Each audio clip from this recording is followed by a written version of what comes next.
Hi there, welcome to table mode. Did you bring any chairs? Small joke. I think it's a different type of table we're looking at here. I'd like you to highlight table. Can you see it there on that window? By hitting 7 on the keypad down here, or by scrolling to that position with that button there. So I'd like you to do that now, and you should have table here highlighted as it is on the screen here. Before we actually enter table mode, what I'd like to do is to have a look at a problem which making a table of values for will help us solve. Well, here's a problem which you may have seen before. It's a taxi problem. You ring to book a cab. The booking fee is $2.50 and the charge is $3 per kilometre. Can you make up a table to show the cost, let's call it C dollars, which there will be for the first 10 kilometres? Let's have a go at that one. Here it is. The table might look like this, where we have the distance in the top row here, in kilometres, and the cost in dollars in the second row. Let's check it out. Even though you haven't gone any kilometres yet, you will be charged the $2.50 booking fee. And then, if you go 1 kilometre, you will be charged another $3, and then go another kilometre, and you'll be charged another $3, and so on. So there seems to be a pattern here, and that's going to be helpful if we're going to work out the charges for all distances, let's say up to 10 kilometres. Now, can we describe this pattern with a formula? Because I'll tell you now, the calculator is going to have very great trouble creating a table up to 10 kilometres or even more if we don't give it some pattern or formula. So let's see if we can work that out now. Can you see a formula or a pattern connecting the cost in dollars to the distance in kilometres? See how you go. It seems that the rule is to get the cost C dollars, we need to keep adding $3 on for every kilometre we travel. Using algebra, we could say that the cost consists of our $2.50 booking fee, and then we're going to have D lots of $3 every time we go a kilometre. That's the D value. We have to have a constant adder of $3. So it'll be D times $3, D lots of $3. And we generally write that in this form here, with the quantity that's varying, that's the D first, and then the booking fee or the constant at the end. So can you understand that one there? That's important then. All right, so can we get the calculator to finish off the table for us? That's the point now. So what I'd like you to do is to hit execute and to have a look at entering table mode. Here we are in table mode. You can see here now that the calculator does need a rule to create a table. It's up here in the top, it's asking for a y equals. So you may know already that in maths we usually use x and y in rules and formulas. And the idea is if one thing depends on another, we might call the first one x, and the one that depends upon it we call y. So here we would call y the dependent variable, representing the quantity that depends on the other one.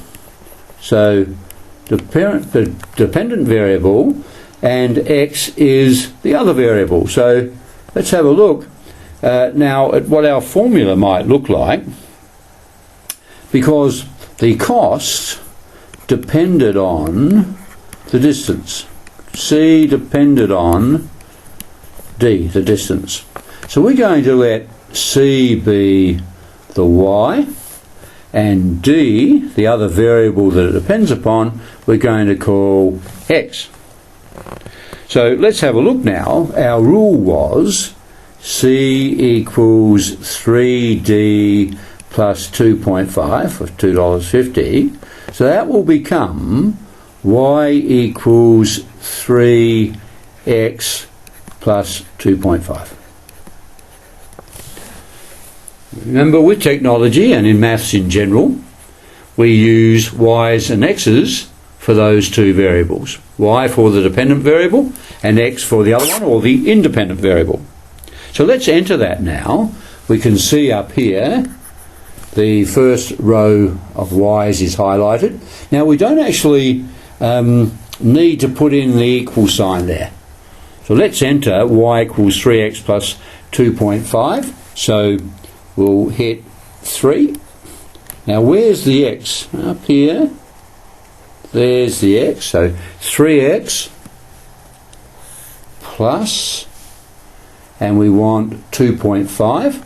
So we'll come in here now. There's 2 decimal and come up here to 5, and we have entered it. Okay, so once you have done that, I would like you to hit execute, and let's see what we've got. There we have it. We've got our function entered in the Y1 row at the top here, which in X and Y land, or calculator land, is Y equals 3X plus 2.5. Now if we hit execute again now, so hit execute again, we see something has happened. Can you see it? It's in there. The equal sign has been highlighted, meaning that function has been selected for the calculator to work with it. Okay, so we now need to set up our table.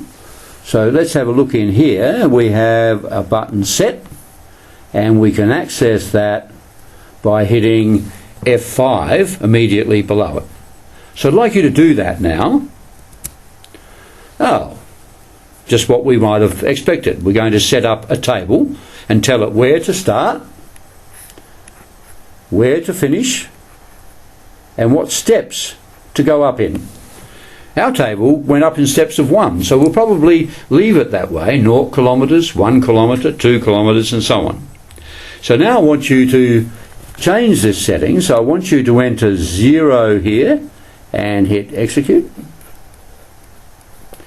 Then it will come down to the next line and enter 10 and hit execute. And we'll leave the last one as it is and hit execute. And you should have this. Let's check it out now. It's telling the calculator to start with the rule at X is 0, go up to 10 kilometres, so X is 10, in steps of 1. So that looks pretty good.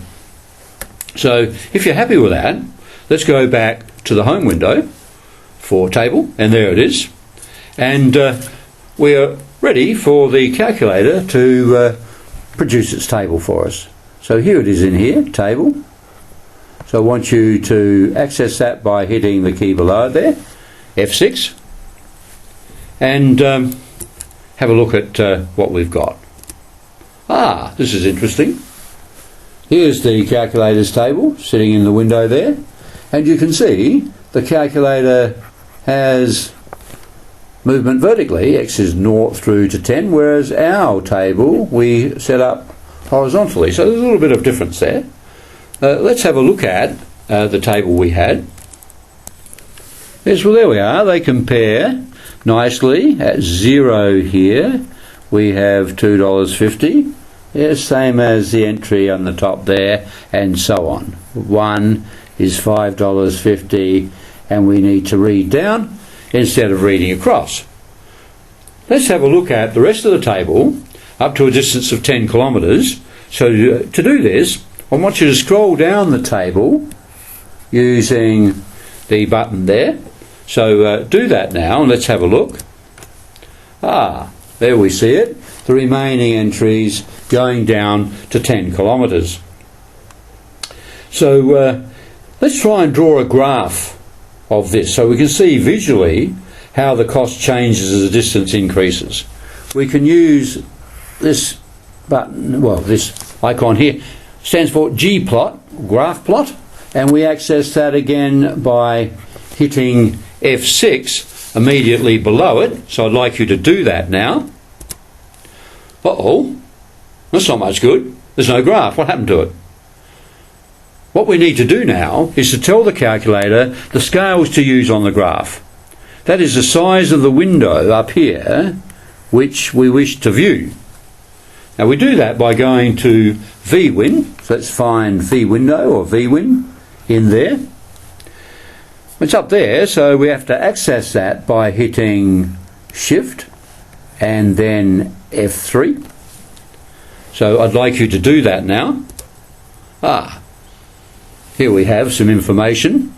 At the moment it's set up so that we will see a window which goes from an X value of -6.3 to 6.3 and Y values from -3.1 to 3.1. This is actually the initial window that the calculator will go to usually. So we actually need to change that to allow the calculator to show the values that we have in our table, which are a bit larger than the values here. So let's go down and change the settings to suit our problem.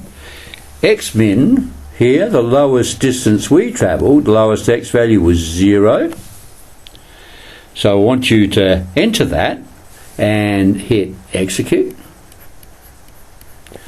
And then the X max, the maximum distance we're asking the calculator to work out for us, was 10. So we can hit execute after that. And we can leave the scale, the next two entries, go to the Y minimum. So the Y minimum cost, let's just put 0 in there and hit execute. Y max, oh, it's about $35 I think, so let's enter 35 for the maximum cost there. So if you hit each of those and then execute, you should come to this situation here. So it's set up. Oh, I haven't got min X there, but max is 10, Y 0, and the max of 35. So that looks good. What do we do now? So the idea now, of course, is if that's okay, we can hit execute. And we return to the home screen. And this time, if we choose table by hitting F6, we will get our graph. There's our graph. Can you see what the graph is telling us? At X is 0, well, you can't really see that point in there very well. At X is 0, we need to pay the booking fee of $2.50. After 1 kilometre, here it is here, very hard to read across here to these scales. The cost is $5.50, and so on up to 10 kilometres. And let's check that out by a little function on the calculator. It's very helpful. We'll see this elsewhere as well, and that's trace. It'll trace along a graph. So to do that, let's hit Shift F1 so that we're going to trace along that graph. So do that now. Ah yes, the crosshairs are sitting here on X is 0. Hard to see, and the cost there is Y is 2.5 or $2.50, our booking fee. I want you now to use this button here to go to the next point on our graph. Ah yes, and you see what's happening now. When X is 1, when the distance is 1, the cost is $5.50. And we could keep going all the way along those points, getting their exact values by using this button here to pop along. So now if we hit exit to move from that, so we'll go back to our table now, and this time I want you to choose GCon and We do that by hitting F5, so I'd like you to do that now. That's interesting. All the points are being joined up. Yeah, it's supposed to be a straight line, but due to a pixel problem here, it looks a bit curvy, but it's a straight line. There was a constant adder of $3, remember, each time. So every time we went up by 1, we went up a constant $3. So those little steps there would be like that, each time $3. So it should be a straight line. There shouldn't be any little wavies in it like there is there. But they've all been joined up now. Well, what does that really mean in our problem? Should we join them up or not? If we join them up, it means that in our problem it makes sense to be charged for distances in between the dots. Because there aren't dots now, there's a continuous line. That is, we'd be charged not just for 2, 3 or 4 kilometres, but would be charged at the same kilometre rate for parts of a kilometre, like 2.5 or 3.2 kilometres. This is actually how the meter in a taxi works. So in this case, the graph which joins the points up and gives y values or cost values for x values or distances in between the whole numbers is a more practical graph. So we would go with this one as the best way of describing what's happening to our costs. I hope you've enjoyed playing with table mode, and I'll catch you next time when we do some more graphing in graph mode. See you then.